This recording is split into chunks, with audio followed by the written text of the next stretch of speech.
ভাই সব। মানুষের হায়াত মওতের কোনো স্থিরতা নাই। আপনারা আমাকে ভালোবাসেন,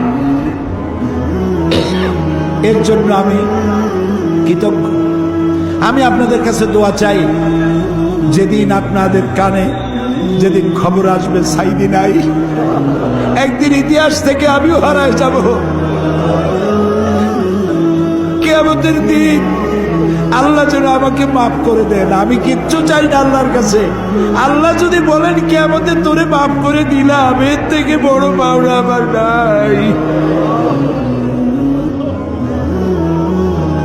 আয় আল্লাহ,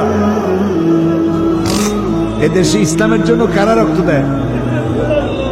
আল্লাহ, এ জমিনে ইসলামের জন্য কারা মার খায়? এ জমিনে ইসলামের জন্য রাস্তায় রাস্তায় জীবন দেয় কারা? তুমি কি চেনো না? আল্লাহ, ষড়যন্ত্রকারীদের সব ষড়যন্ত্র থেকে তোমার গোলামদেরকে তুমি হেফাজত করো, তোমার কুদরতের চাদরটা দিয়ে হেফাজত করো। আল্লাহ তাআলা, তুমি মুসলমানদের উপরে রাগ করেছো। আল্লাহ, তুমি যদি রাগ করো আমরা যাবো কই? তুমি যদি গুসা করো আমরা যাবো কই? আমাদের যদি তুমি ভালাইয়া দাও, তোমার বান্দার অভাব নাই, কিন্তু আমাদের ভালাই দিলে তোমার মতো আল্লাহ পাবো কই?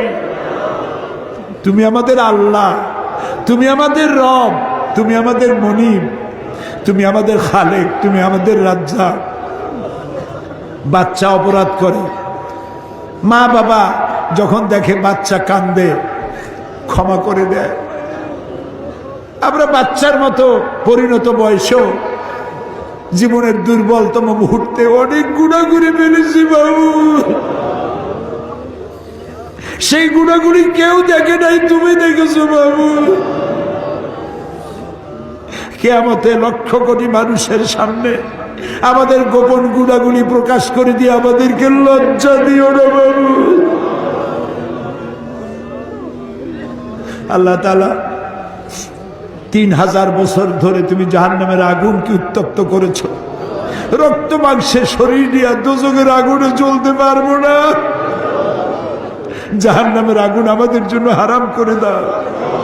মাবুদ, তুমি একটু তাকায় দেখো তো, আমাদের প্রত্যেকের চোখে পানি, আমাদের গাল বেয়ে পানি পড়তেছে, তাকায় দেখো বাবু। আমাদের হাত তো কোনো রাজা বাদশার কাছে পাতি নেই। বিশাল আকাশের মালিক, জমিনের মালিকের কাছে 2 হাত পেতেছি, ভিক্ষার হাত। ফেরত দিও না বাবু, ফিরাইয়া দিও না। কান্দো ভাইরা, কান্দো। আর কান্দবা কবে? আল্লাহ তাআলা রহমতকে তুমি দয়াকে 100 ভাগ করছো। 1 ভাগ দিছো সারা দুনিয়ায়, 99 ভাগ তোমার কাছে। তুমি বলেছো, কুল ইয়া ইবাদিয়াল্লাযীনা আসরাফু আলা আনফুসিহিম লা তাকনাতু মির রাহমাতিল্লাহ। আমরাও তোমার রহমত থেকে মায়ুস হব না মাবুদ। তুমি বলেছো, ইন্নাল্লাহা ইয়াগফিরুয যুনুবা জামিআ। আমরা সব গুনার জন্য ক্ষমা চাই, আল্লাহ আমাদেরকে মাফ করে দাও। আল্লাহ গো, তুমি তাকায় দেখো কত যুবক। এই যুবক কিন্তু সিনেমায় যাওয়ার কথা, এগুলো তো পাপ কাজে যাওয়ার কথা। এই যুবকগুলি কোরআন শুনতে আসছে। আল্লাহ, যুবকেরা যত গুনাহ করছে ওদের পক্ষ থেকে আমরা মাপ চাই, সব যুবক মাফ করে দাও।